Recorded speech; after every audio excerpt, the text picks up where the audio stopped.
தரிசனம் ஆலய தரிசனம்.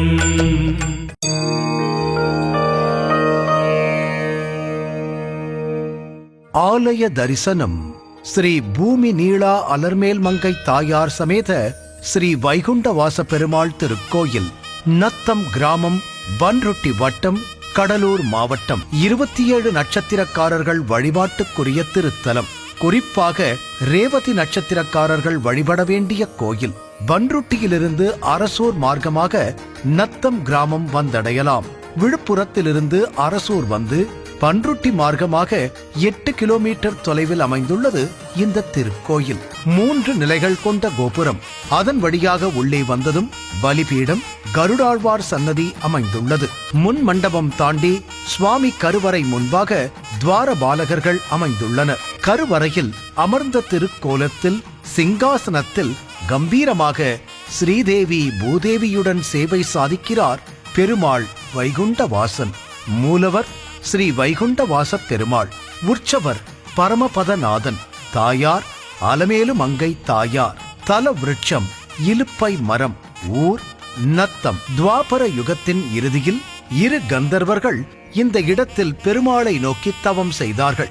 அப்போது 60 ஏகாதசியில் ஒன்றான நந்தன ஏகாதசி அன்று பெருமாள் அவர்களுக்கு காட்சி கொடுத்தார். அன்று முதல் ஸ்ரீ வைகுண்ட வாசனாக இந்த இடத்தில் பெருமாள் எழுந்தருளியுள்ளார். அன்று முதல் இந்த இடம் நந்தன நகரம் என்று அழைக்கப்பட்டது. சுமார் 1000 ஆண்டுகளுக்கு முன்பு ஒரு பெருவெள்ளம் ஏற்பட்டு இந்த ஊர் முற்றிலும் அழிந்து போனது. ஊருக்கு வடக்கே ஒரு ஆறு ஓடிக்கொண்டிருந்தது. பெருவெள்ளத்தில் மேடாகி ஆறு திசை மாறி தற்போது மேற்கு நோக்கி ஓடிக்கொண்டிருக்கிறது.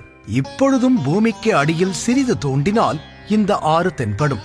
பின்னர் இந்த ஊர் முற்றிலும் அழிந்து எருக்கம் புதர்கள் நிறைந்த காடு ஆனது. புற்றுக்குள் இருந்து வந்த பெருமாள் சுமார் 250 வருடங்களுக்கு முன்பு 2 கிலோமீட்டர் தொலைவில் மேற்கே ஒரு கிராமம் உள்ளது. அங்கு மாத்வ சம்பிரதாயத்தைச் சேர்ந்த பிராமணர்கள் வாழ்ந்தார்கள். இப்பொழுதும் இருக்கிறார்கள்.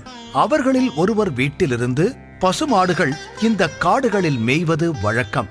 அதில் ஒரு பசுமாடு மட்டும் வீட்டில் பால் சுரப்பது இல்லை. அந்த மாட்டின் பால் என்ன ஆகிறது என்று கண்டறிய முடியவில்லை. ஒரு நாள் அந்த பசுவை காணாது பசுவை மேய்ப்பவர் தேடிக்கொண்டு வந்தார். அப்பொழுது ஒரு எருக்கம் புதருக்குள் இருந்து அந்த பசுவானது வெளியே வந்தது. இந்த அடர்ந்த புதருக்குள் இருந்து இந்த மாடு ஏன் வருகிறது என்று புதரை மெல்ல விலக்கி பார்க்கும் போது அங்கு ஒரு பாழடைந்த கட்டிடம் தெரிந்தது. அதனுள் ஒரு பெரிய புற்று இருந்தது. அந்த புற்றினுள் இந்த பசுமாடு பால் கறந்தது தெரிய வந்தது. உள்ளிருந்து பெருமாளின் திருமுக மண்டலம் வெளிப்பட்டது. மாடுகளை மேய்ப்பவன் ஊரில் போய் சொல்ல ஊர் மக்கள் அனைவரும் ஒன்று சேர்ந்து இந்த இடத்தை விலக்கி பார்க்க சிறிய நிலையில் உள்ள 2 சிங்கங்களின் மீது ஒரு காலை மடித்து ஒரு காலை தொங்க போட்டு சங்கு சக்கர வரத அபய ஹஸ்தங்களுடன் ஸ்ரீ வைகுண்டவாச பெருமாள் மூலவர் கம்பீரமாக காட்சியளித்தார். இன்னும் கீழே மண்ணுக்குள் தோண்டி பார்க்கும் போது பல்லவர் காலத்து உற்சவ பெருமாள், விஸ்வக்சேனர் உற்சவ மூர்த்திகள் கிடைத்தார்கள். 100 ஆண்டுகளுக்கு முன்பாக இந்த கோவில் அர்ச்சகருக்கு இங்கு போதிய வருமானம் இல்லை என்று கூறி நான் வெளியூருக்கு செல்லப் போவதாகவும் கோயில் சாவியை வாங்கிக் கொள்ளுங்கள் என்றும் கூறினார். அப்பொழுது அனைவரும் பேசாமல் நிற்க, நான் இந்த சாவியை கோவில் வாசலில் வைக்கப் போகிறேன், யாராவது சாவியை எடுத்துக் கொள்ளுங்கள் என்று கூறி வாசலில் வைக்கப் போக, அப்பொழுது ஸ்ரீ லக்ஷ்மணதாசர் என்பவர் அந்த சாவியை கைகளால் ஏந்தி வாங்கிக் கொண்டார். அதன் பின்னர் திருவிளக்கு ஏற்றியும் பஜனை செய்தும் கோவிலை நிர்வகித்து வந்தார். பின்னர் ஆலயத்தை விரிவாக்கம் செய்து பெருமாள் கோயிலுக்கு 10 ஏக்கர் நிலம் வாங்கினார். பெருமாளுக்கு தெப்ப உற்சவம் செய்வதாக ஒரு குளத்தை வெட்டினார். மேலும் அப்பொழுது பள்ளிக்கூடத்திற்கு கட்டிடம் இல்லாததால் பெருமாள் பெயருக்கு ஒரு மனை வாங்கி அதில் பள்ளிக்கூடத்திற்கு ஒரு கட்டிடம் கட்டினார் லட்சுமணதாசர். பஜனை செய்ததன் மூலம் வரும் வருமானத்தை கொண்டு ஊரில் உள்ள மற்ற ஆலயங்களுக்கும் திருப்பணிகள் செய்து வந்தார். பெருமாள் கைங்கரியத்திற்கு களத்திற்கு 1 படி வீதம் நெல் பெற்றுக் கொள்வார். மக்களும் மனமு வந்து நெல்லும் மற்ற தானிய வகைகளையும் கொடுத்து வந்தனர். இவர் பெருமாள் கோயிலுக்கு மட்டுமே செய்கிறார் என்று ஊர் மக்கள் பேசத் தொடங்கினர். அதனால் மற்ற கிராம தேவதைகள் கோயில்களையும் திருப்பணி செய்ய முடிவெடுத்து பிள்ளையார், திரௌபதி அம்மன், செல்லியம்மன், மாரியம்மன், முருகன் முதலிய கோயில்களை திருப்பணி செய்து கும்பாபிஷேகம் செய்தார். பின்னர் பெருமாள் கோயிலுக்கு திருப்பணி செய்ய கையில் பணம் இல்லை. எத்தனை முயன்றும் பணத்தை சம்பாதிக்க முடியவில்லை. ஆகவே இவர் பெருமாள் கோவிலுக்கு கும்பாபிஷேகம் செய்துவிட்டுதான் குளிப்பேன் என்று ஒரு முடிவை எடுத்தார். நம்மாழ்வார் மீது மிகுந்த பக்தி உடையவர். இப்படி குளிக்காமல் இருக்கும் விரதம் தொடங்கி பல ஆண்டுகள் ஆகின. இந்த சமயத்தில் நம்மாழ்வாரின் திருவருளால் அவருக்கு கவி பாடும் வல்லமை ஏற்பட்டது. எந்த படிப்பும் இல்லாத அவர் அருமையாக பெருமாள் மீது திருப்புகழ் பாடினார். பெருமாளின் ஒவ்வொரு 10 திருப்புகழ்களுக்கும் முதல் திருப்புகழ் ஸ்ரீ நம்மாழ்வார் மீது பாடப்பட்ட திருப்புகழாக இருக்கும். இந்த கோயிலில் உள்ள பெருமாள் மீதும் தாயார் மீதும் திருப்புகழ் பாடியுள்ளார். இவை அனைத்தும் ஓலைச் சுவடிகளில் உள்ளன. இப்படி இவர் இந்த திருப்புகழ்களை பஜனை செய்து வரும்போது அதில் ஒரு வரி செத்தைகள் பல 10 விரல்கள் பற்றி திரிய கயிறாகும் என்று முடிகிறது. ஒருமுறை லட்சுமணதாசர் வயலுக்கு சென்றார். அப்போது திடீரென்று மழை வந்துவிட்டது. தன் விரதம் கெட்டுவிடும் என்பதால் ஒதுங்கி இருக்கலாம் என்று நினைத்தால் அங்கு ஒதுங்கக்கூட இடமில்லை. என்ன ஆச்சரியம்! சுற்றி மழை பெய்கிறது. அவர் மீது ஒரு துளி கூட விழவில்லை. இப்படியாக 7 ஆண்டுகள் கடந்த பிறகு பெருமாள் மனம் இறங்கி சுமார் 80 ஆண்டுகளுக்கு முன்பு மகா கும்பாபிஷேகம் செய்ய பெருமாள் அருள் பாலித்தார். அதற்கு பிறகு தன் விரதத்தை நிறைவு செய்தார் லட்சுமணதாசர்.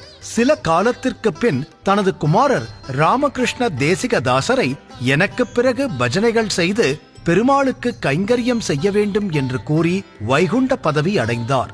அவருடைய திருமேனியை ருத்ரபூமிக்கு எடுத்துச் செல்லும் போது அடியவர்கள் பஜனை செய்து கொண்டு உடன் சென்றனர்.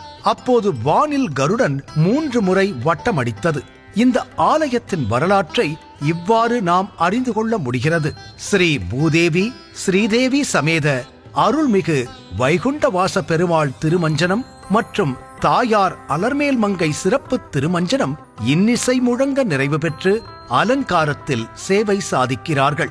மூலவர் ஸ்ரீ வைகுண்டவாச பெருமாள் தீப ஆராதனை மற்றும் இந்த ஆலயத்தில் அருள் புரியும் மற்ற தெய்வங்கள் ஸ்ரீ அலர்மேல் மங்கை தாயார் சன்னதி, ஸ்ரீ ஆண்டாளை தரிசிக்கிறோம். ஆழ்வார்கள் மண்டபம், ஸ்ரீ விஸ்வக்சேனர், நம்மாழ்வார், பொய்கை ஆழ்வார் என 12 ஆழ்வார்களும் அவர்கள் அவதரித்த மாதமும் நட்சத்திரமும் குறிக்கப்பட்டு இருக்கிறது. ஸ்ரீ ஆஞ்சநேயர் சன்னதி, ஸ்ரீ கருடாழ்வார் சன்னதி ஆகியவை சிறப்பாக அமைந்துள்ளன. இந்த ஆலயத்தின் இலுப்பை மரம் ரேவதி நட்சத்திரத்திற்கு உரியதாக உள்ளது. அதுபோல இந்த ஆலயத்தில் சேவை சாதிக்கும் வைகுண்டவாச பெருமாள் ரேவதி நட்சத்திரத்திற்கு உரியவராக சொல்லப்படுகிறது. அதனால் 27 நட்சத்திரக்காரர்களும் குறிப்பாக ரேவதி நட்சத்திரத்தை உடையவர்களும் வந்து அவசியம் தரிசிக்க வேண்டிய கோயில் என்பது ஐதீகம். இன்னும் 2 மாதங்களுக்குள் ஆலயத்திற்கு கும்பாபிஷேகம் நடைபெறுவதற்கான ஏற்பாடுகள் நடந்து கொண்டிருக்கிறது. எல்லாவிதமான நன்மைகளையும் வாரி வழங்கிக் கொண்டு இந்த ஆலயத்தில் அருள் புரிகிறார் பெருமாள். ஊர் மக்களின் ஒத்துழைப்பு மிகவும் சிறப்பாக இருக்கிறது. பெருமாளுக்கும் தாயாருக்கும் மற்றும் ஆஞ்சநேயர், ஆண்டாள் ஆகியோருக்கு உரிய சிறப்பு நாட்கள் அனைத்தும் விமர்சையாக நடைபெற்று வருகிறது. அவசியம் சென்று சேவிக்க வேண்டிய பெருமாள் கோயில் ஸ்ரீ வைகுண்டவாச பெருமாள் திருவடிகளே சரணம். ஆலய தரிசனம் காண்போம். நத்தம் கிராமத்தில் சேவை சாதிக்கும் ஸ்ரீ அலர்மேல் மங்கை தாயார் சமேத ஸ்ரீ ஸ்ரீனிவாச பெருமாள் அருள் அனைவருக்கும் கிடைக்க வேண்டும் என்று மனதார பிரார்த்திப்போம். ஓம் நமோ நாராயணாய, ஓம் நமோ நாராயணாய, ஓம் நமோ நாராயணாய. இது போன்ற ஆன்மீக வீடியோக்களை தொடர்ந்து பார்க்க கடவுள் டிவி யூடியூப் சேனலை சப்ஸ்கிரைப் பண்ணுங்க.